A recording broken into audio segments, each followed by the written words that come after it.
એક સૈનિક દોડતો દોડતો રાજમાતા જીજાબાઈ પાસે આવ્યો.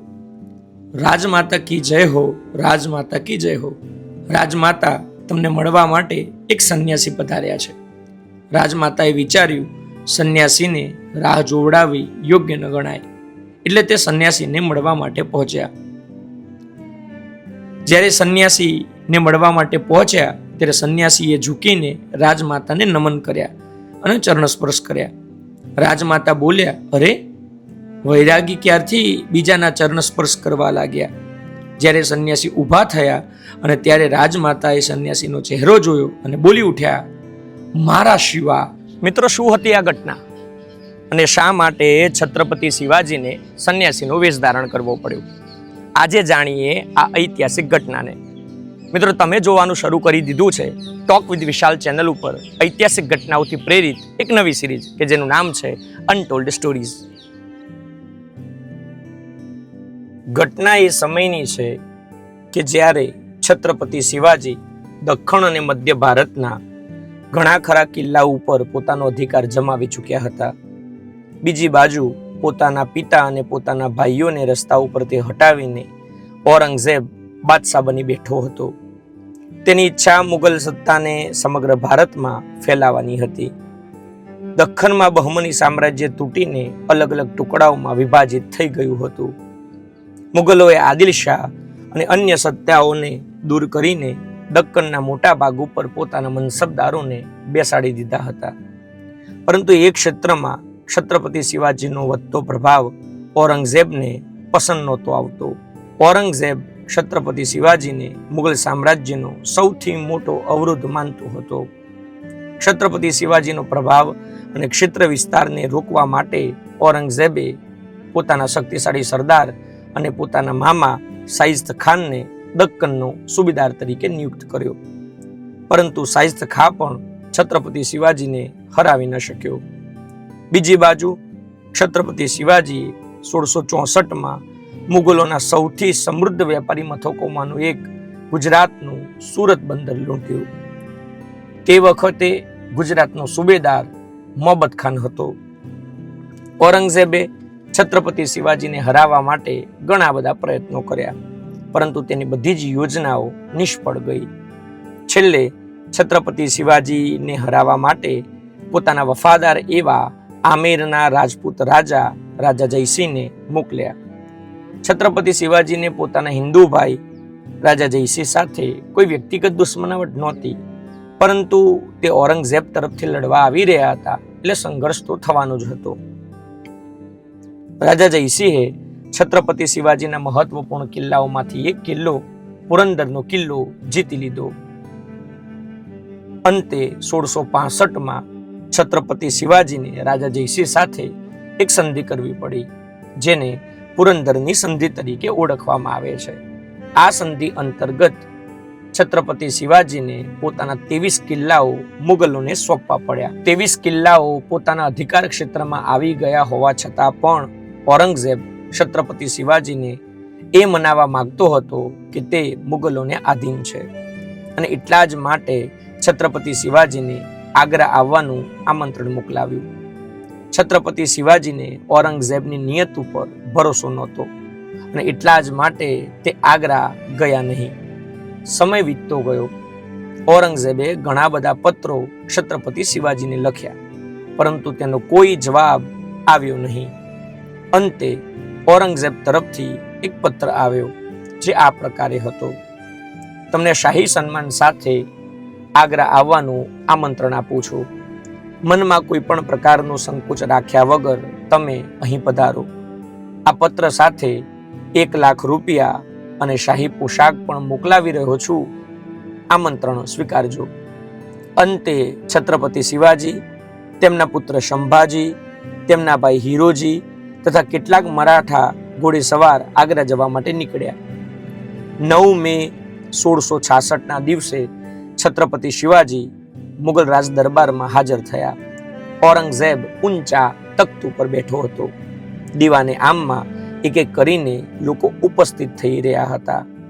એક એક કરીને પ્રશ્નો સામે લાવવામાં આવતા હતા અને બાદશાહ એક એક કરીને તેને ઉકેલી રહ્યો હતો.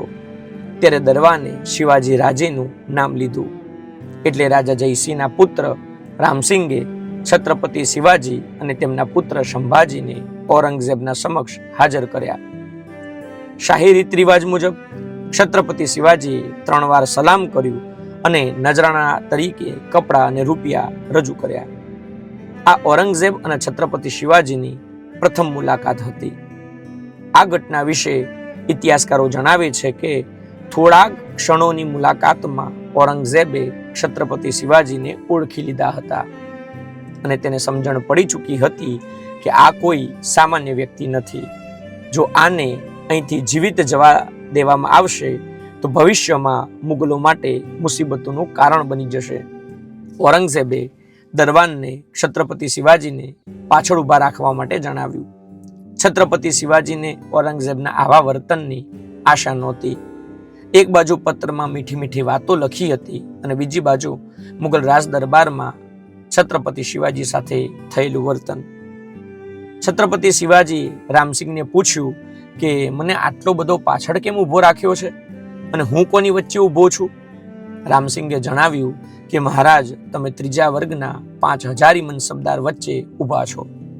છત્રપતિ શિવાજીનો નોકર પણ ત્રીજા વર્ગના 5000 મનસબદારની સમકક્ષ હતો. છત્રપતિ શિવાજીનો પારો 7મા આસમાને પહોંચી ગયો.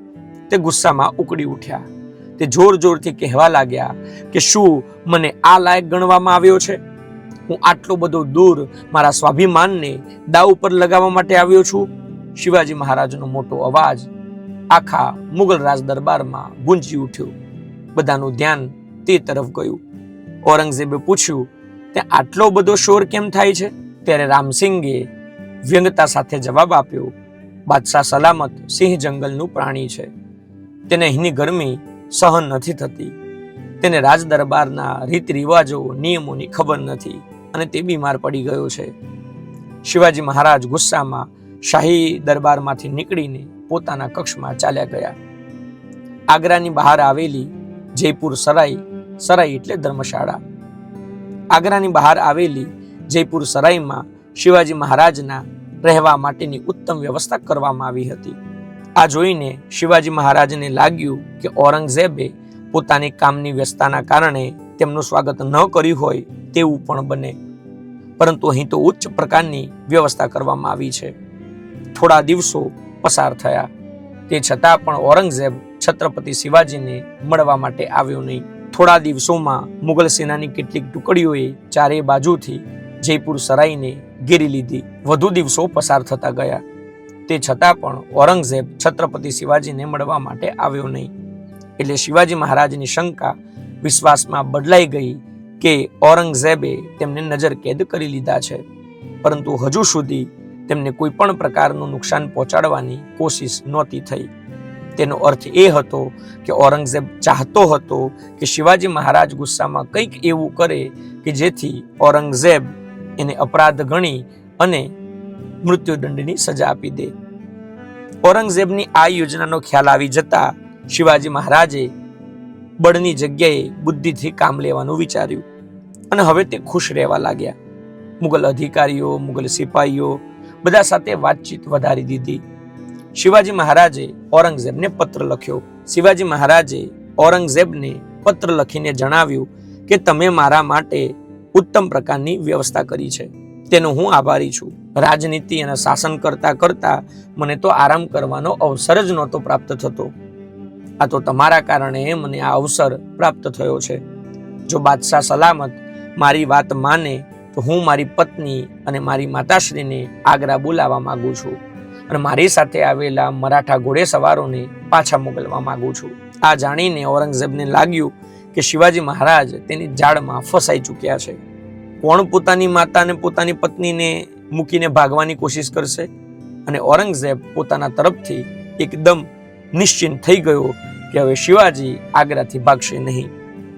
થોડા દિવસોમાં શિવાજી મહારાજની તબિયત ખરાબ થવા લાગી. મુગલ હકીમોને બોલાવી તેમની સારવાર શરૂ કરી દેવામાં આવી.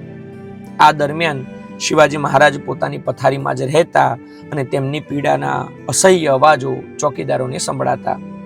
શિવાજી મહારાજે ઔરંગઝેબને સંદેશો મોકલાવ્યો કે મારી તબિયત ઠીક નથી. સારવાર ચાલી રહી છે. પરંતુ મારી એક ઈચ્છા છે કે જો હું મારા રાજ્યમાં હોત તો ફળ, મીઠાઈ અને દાન દક્ષિણા સાધુ સંતોને આપી શક્યો હોત અને જેનાથી મને આશીર્વાદ મળતા અને મારા સ્વાસ્થ્યમાં સુધારો થતો. પરંતુ અહીં તો હું તેમ કરી શકું એમ નથી. જો તમે મને પરવાનગી આપતા હોય તો અહીંથી હું સાધુ સંતોને ફળ, મીઠાઈ અને દાન દક્ષિણા મોકલાવા માંગુ છું. ઔરંગઝેબે આની મંજૂરી આપી દીધી. શિવાજી મહારાજની સલામતી માટે રોજ સરાઈમાંથી ટોકરીઓ ભરીને સાધુ સંતોને ફળ, મીઠાઈ મોકલાવામાં આવતી. આવું ઘણા બધા દિવસ ચાલ્યું. શરૂઆતમાં ચોકીદારો ટોકરીઓની તપાસ કરતા, પરંતુ જ્યારે આવું રોજ થવા લાગ્યું, જ્યારે ટોકરીઓ રોજ સરાઈમાંથી બહાર નીકળવા લાગી, એટલે ચોકીદારોએ પણ ઢીલ મૂકી દીધી. 19 ઓગસ્ટ 1666 આ દિવસે શિવાજી મહારાજે મુગલ ચોકીદારોને એક સંદેશો મોકલાવ્યો. તેમાં તેમને જણાવ્યું હતું કે મને આરામની જરૂર છે અને મારા કક્ષમાં કોઈ પ્રવેશ ન કરે. ત્યારબાદ શિવાજી મહારાજે પોતાના ભાઈ હિરોજીને પોતાની જગ્યાએ સુવડાવી દીધા. હિરોજી અને શિવાજીની કદકાઠી લગભગ સમાન હતી. હિરોજી ચાદર ઓઢીને સૂઈ ગયા, માત્ર તેમનો એક હાથ ચાદરમાંથી બહાર દેખાતો હતો કે જે હાથમાં તેમણે શિવાજી મહારાજના સોનાના કડા પહેર્યા હતા. શિવાજી મહારાજ અને સંભાજી ટોકરીઓમાં સંતાઈ ગયા અને રોજની જેમ ટોકરીઓ જયપુર સરાઈમાંથી બહાર નીકળી. કોઈએ તપાસ ન કરી. ટોકરીઓમાં બેસીને શિવાજી મહારાજ આગ્રાથી 6 માઇલ દૂર પહોંચ્યા, જ્યાં મરાઠા સરદારો શિવાજી મહારાજની રાહ જોઈ રહ્યા હતા. બીજી બાજુ હિરોજી ચોકીદારોને એમ કહીને નીકળ્યા કે શિવાજી મહારાજ બહુ બીમાર છે અને તકલીફમાં છે. કોઈ પણ એમને ખલેલ ન પહોંચાડે અને તેમના કક્ષમાં પ્રવેશ ન કરે. ઘણો સમય વીતતો ગયો, પરંતુ શિવાજી મહારાજના કક્ષમાંથી કોઈ અવાજ ન આવ્યો ત્યારે સૈનિકોને શંકા થઈ. સૈનિકોએ તપાસ કરી, પરંતુ કક્ષમાં કોઈ જ નહોતું. તેમણે પોતાના ઉચ્ચ અધિકારીઓને જાણ કરી અને જ્યારે ઔરંગઝેબને આ વાતની જાણ થઈ એટલે શિવાજી મહારાજને પકડવા માટે સૈન્ય મોકલવામાં આવ્યું. પરંતુ શિવાજી મહારાજ હાથ ન લાગ્યા, કારણ કે શિવાજી મહારાજે રાયગઢ જવા માટે તદ્દન અલગ જ માર્ગ અપનાવ્યો હતો. શિવાજી મહારાજ આગ્રાથી મથુરા ગયા, જ્યાં તેમણે દાઢી મૂછો કઢાવી, મુંડન કરાવી, સંન્યાસીનું વેશ ધારણ કર્યું અને મથુરાથી કાશી, ત્યાંથી પુરી અને ત્યાંથી ગોલકોંડા થઈ અને રાયગઢ પહોંચ્યા. 1674માં રાયગઢના કિલ્લામાં શિવાજી મહારાજનો રાજ્યાભિષેક કરવામાં આવ્યો અને તેમને છત્રપતિની ઉપાધિ ધારણ કરી. ઔરંગઝેબ પોતાના જીવનના અંતિમ દિવસો સુધી શિવાજી મહારાજ હાથમાંથી છટકી ગયાનો પસ્તાવો કરતો રહ્યો.